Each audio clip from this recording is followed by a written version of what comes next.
Fala galera, tudo bem com vocês? E aí, bora fechar a semana de número 25. Estamos chegando na metade, galera. Semana que vem, a semana 26 é a metade do nosso ano. Estamos aqui agora quase aqui a beirinha da metade. Eu tô muito feliz de estar vivendo esses dias com cada um de vocês. Hoje nós vamos ler 1 Crônicas capítulo 11, capítulo 12 e também Filipenses capítulo 1. Isso mesmo, começamos um novo livro hoje no sétimo dia da semana de número 25 da nossa leitura bíblica em um ano. Deus, obrigado por mais um dia de vida, obrigado pelo teu amor constante por nós, Pai. Nós queremos render as nossas vidas aos teus pés no dia de hoje, obrigado porque o Senhor tem sido fiel, nós podemos olhar para cada dia e contar e ver a sua fidelidade. Pai, abençoa, Deus, a igreja do Senhor Jesus sobre a face da terra. Deus, nós declaramos o seu evangelho sendo pregado de uma maneira intensa, de uma maneira verdadeira. Deus, dá-nos almas,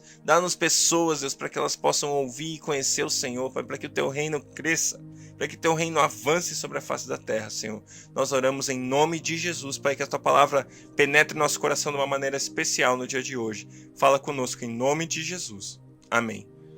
1 Crônicas, capítulo 11. Todo Israel reuniu-se com Davi em Hebrom e disse: Somos sangue do teu sangue. No passado, mesmo quando Saul era rei, eras tu quem liderava Israel em suas batalhas. E o Senhor, o teu Deus, te disse: Você pastoreará Israel, o meu povo, e será seu governante. Então todas as autoridades de Israel foram ao encontro do rei Davi em Hebrom, onde este fez um acordo com eles perante o Senhor, e ali ungiram Davi, rei de Israel, conforme o Senhor havia anunciado por meio de Samuel. Davi e todos os israelitas marcharam para Jerusalém, que é Jebus. Os jebuseus, habitantes da cidade, disseram a Davi: Você não entrará aqui. No entanto, Davi conquistou a fortaleza de Sião, a cidade de Davi. Naquele dia, Davi disse: O primeiro que atacar os jebuseus se tornará o comandante do meu exército. Joabe, filho de Zeruia, foi o primeiro e por isso recebeu o comando do exército. Davi passou a morar na fortaleza e por isso ela foi chamada Cidade de Davi. Ele reconstruiu a cidade ao redor da fortaleza, desde o Milo até os muros ao redor, e Joabe restaurou o restante da cidade. E Davi ia se tornando cada vez mais poderoso, pois o Senhor dos Exércitos estava com ele. Estes foram os chefes dos principais guerreiros que Davi, junto com todo Israel, deram um grande apoio para estender o seu reinado a todo o país, conforme o Senhor lhe havia prometido. Esta é a lista deles: Jazobeão, um Acmonita, chefe dos oficiais. Foi ele que, empunhando sua lança, matou 300 homens numa mesma batalha. Depois, Eleazar, filho de Dodô de Aoi, um dos 3 principais guerreiros. Ele estava com Davi na plantação de cevada de Pas-damim, onde os filisteus se reuniram para a guerra. As tropas israelitas fugiam dos filisteus, mas eles mantiveram sua posição no meio da plantação. Eles a defenderam e feriram os filisteus, e o Senhor lhes deu uma grande vitória.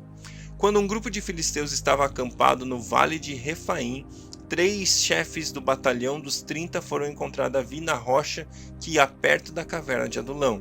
Estando Davi nessa fortaleza e o destacamento filisteu em Belém, Davi expressou seu desejo: Quem me dera me trouxessem água da cisterna que fica junto à porta de Belém. Então aqueles 3 infiltraram-se no acampamento filisteu, tiraram água daquela cisterna e a trouxeram a Davi, mas ele se recusou a bebê-la. Em vez disso, derramou-a como oferta ao Senhor.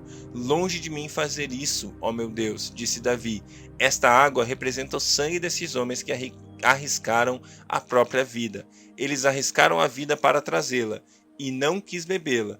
Foram essas as proezas dos 3 principais guerreiros. Abisai, o irmão de Joabe, era chefe do batalhão dos 30. Com uma lança enfrentou 300 homens e os matou, tornando-se famoso como os 3. Foi honrado 2 vezes mais do que o batalhão dos 30 e tornou-se chefe deles, mas nunca igualou-se aos 3 principais guerreiros.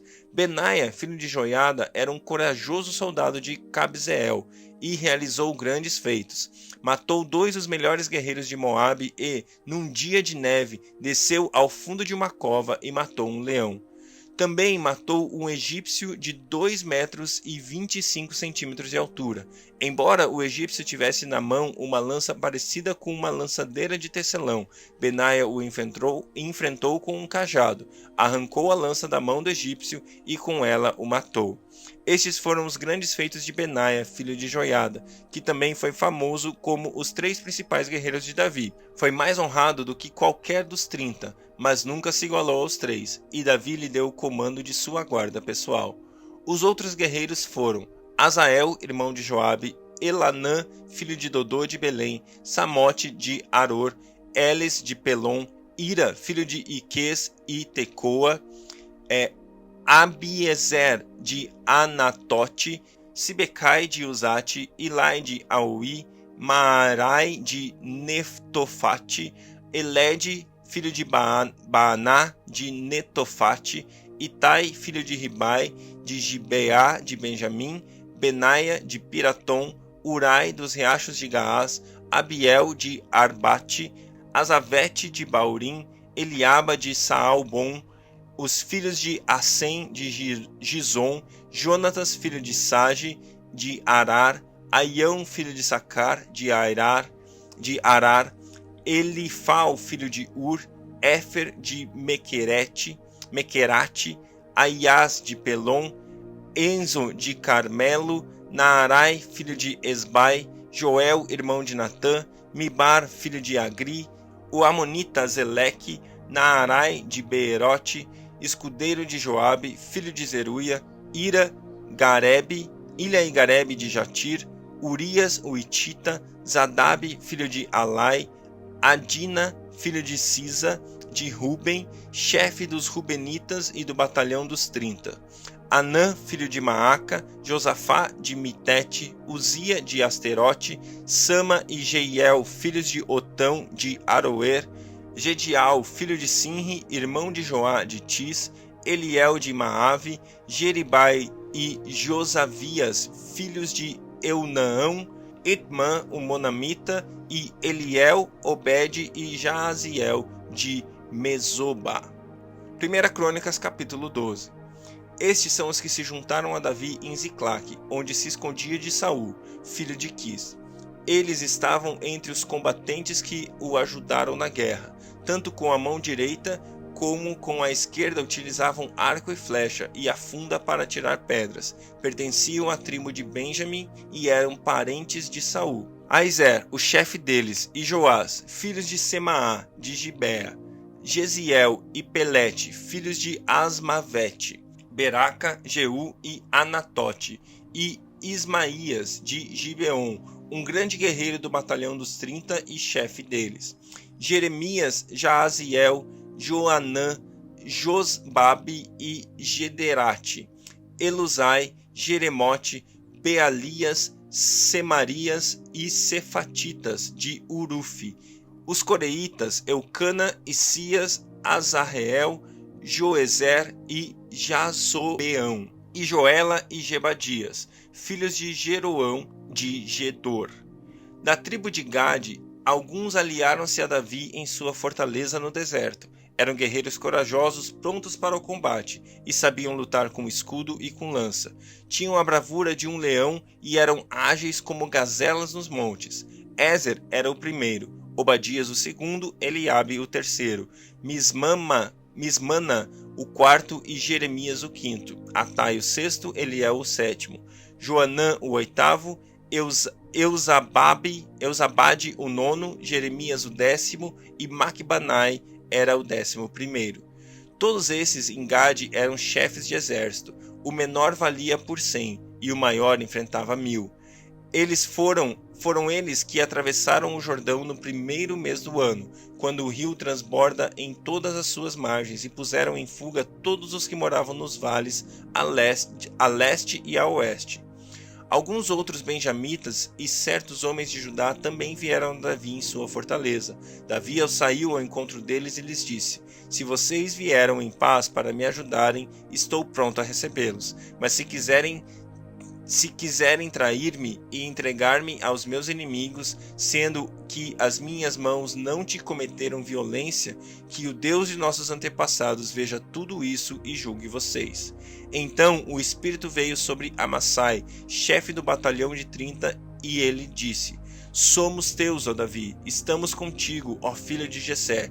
Paz seja contigo e com os teus aliados, pois o teu Deus te ajudará. Davi os recebeu e os nomeou chefes dos seus grupos de ataque. Alguns soldados de Manassés desertaram para Davi quando ele foi com os filisteus guerrear contra Saul. Eles não ajudaram os filisteus porque os seus chefes os aconselharam e os mandaram embora, dizendo: Pagaremos com a vida, caso Davi deserte e passe para Saul, seu senhor.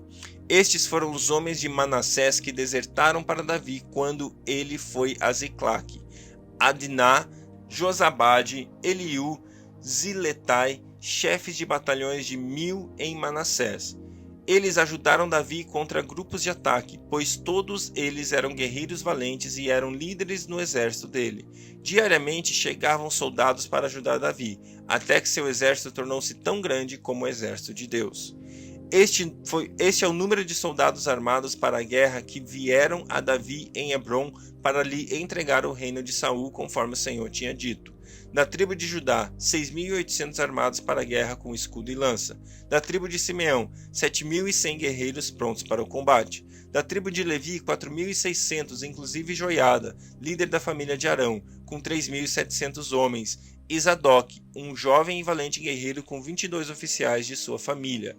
Da tribo de Benjamim, parentes de Saul, 3.000, a maioria dos quais era até então fiel à família de Saul. Da tribo de Efraim, 20.800 soldados valentes, famosos em seus próprios clãs. Da metade da tribo de Manassés, 18.000, indicados por nome para fazerem Davi rei. Da tribo de Issacar, 200 chefes que sabiam como Israel deveria agir em qualquer circunstância, comandavam todos os seus parentes. Da tribo de Zebulon, 50.000 soldados experientes preparados para guerrear com qualquer tipo de arma, totalmente decididos a ajudar Davi.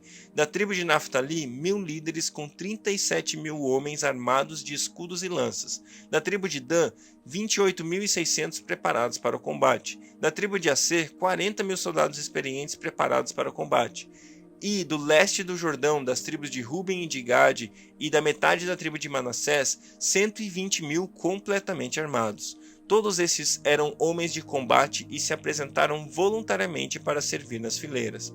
Vieram a Hebrom totalmente decididos a fazer Davi rei sobre todo Israel, e todos os outros israelitas tinham esse mesmo propósito. Ficaram com Davi 3 dias, comendo e bebendo, pois suas famílias haviam fornecido provisões para eles.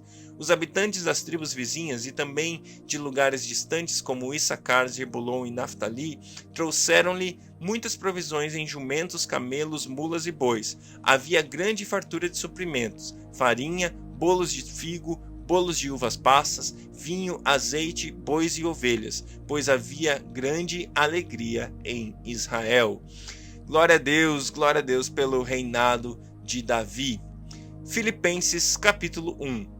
Paulo e Timóteo, servos de Cristo Jesus, a todos os santos em Cristo Jesus que estão em Filipos, com os bispos e diáconos. A vocês, graça e paz da parte de Deus, nosso Pai e do Senhor Jesus Cristo. Agradeço a meu Deus toda vez que me lembro de vocês. Em todas as minhas orações em favor de vocês, sempre oro com alegria por causa da cooperação que vocês têm dado ao Evangelho desde o primeiro dia até agora. Estou convencido de que aquele que começou a boa obra em vocês vai completá-la até o dia de Cristo Jesus. É justo que eu assim me sinta a respeito de todos vocês, uma vez que os tenho em meu coração, pois quer nas correntes que me prendam, quer defendendo e confirmando o Evangelho, todos vocês participam comigo da graça de Deus. Deus é minha testemunha de como tenho saudade de todos vocês com a profunda afeição de Cristo Jesus. Esta é a minha oração, que o amor de vocês aumente cada vez mais em conhecimento e em toda a percepção, para discernirem o que é melhor, a fim de serem puros e irrepreensíveis até o dia de Cristo, cheios do fruto da justiça, fruto que vem por meio de Jesus Cristo para a glória e louvor de Deus. Quero que saibam, irmãos, que aquilo que aconteceu tem, ao contrário, servido para para o progresso do evangelho. Como resultado, tornou-se evidente a toda a guarda do palácio e a todos os demais que estou na prisão por causa de Cristo. E os irmãos, em sua maioria, motivados no Senhor pela minha prisão, estão anunciando a palavra com maior determinação e destemor. É verdade que alguns pregam Cristo por inveja e rivalidade, mas outros o fazem de boa vontade. Estes o fazem por amor, sabendo que aqui me encontro para a defesa do Evangelho. Aqueles que pregam Cristo por ambição egoísta, sem sinceridade, pensando que me podem causar sofrimento enquanto estou preso. Mas que importa? O importante é que, de qualquer forma, seja por motivos falsos ou verdadeiros, Cristo está sendo pregado, e por isso me alegro. De fato, continuarei a alegrar-me, pois sei que o que me aconteceu resultará em minha libertação, graças às orações de vocês e ao auxílio do Espírito de Jesus Cristo. Aguardo ansiosamente e espero que em nada serei envergonhado. Ao contrário, com toda a determinação de sempre, também agora Cristo será engrandecido em meu corpo, quer pela vida, quer pela morte. Porque para mim o viver é Cristo e o morrer é lucro. Caso continue vivendo no corpo, terei fruto do meu trabalho. E já não sei o que escolher. Estou pressionado de dois lados. Desejo partir e estar com Cristo, o que é muito melhor. Contudo, é mais necessário por causa de vocês que eu permaneça no corpo. Convencido disso, sei que vou permanecer e continuar com todos vocês para o seu progresso e alegria na fé, a fim de que pela minha presença, outra vez, a exultação de vocês em Cristo Jesus transborde por minha causa. Não importa o que aconteça, exerçam a sua cidadania de maneira digna do Evangelho de Cristo, para que assim, quer eu vá e os veja, quer apenas ouça a seu respeito em minha ausência, fique eu sabendo que vocês permanecem firmes num só espírito, lutando unânimes pela fé evangélica, sem de forma alguma deixar-se intimidar por aqueles que se opõem a vocês.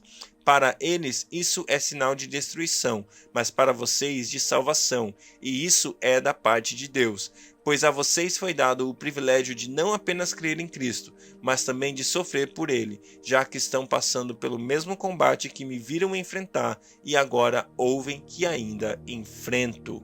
Glória a Deus pela sua palavra. Muito lindo, eu amo o versículo 6 de Filipenses 1, um versículo de muita esperança. Eu e você vivemos a nossa vida e às vezes a gente bate o dedão por aí, tropeça e se desequilibra e erra e comete falhas e a gente se desespera em alguns momentos achando que não tem mais jeito, que a gente não vai alcançar aquilo que Deus tem, mas eu amo esse versículo porque Paulo fala o seguinte: eu estou convencido de que aquele que começou a boa obra em vocês vai completá-la até o dia de Cristo Jesus. Isso não é lindo? Deus, o Jesus, o Deus que começou a me transformar, o Deus que começou a falar comigo, o Deus que começou a mexer no meu interior, ele não é um Deus que desiste. Deus não desiste de você. Aquilo que ele começou em você, ele vai concluir.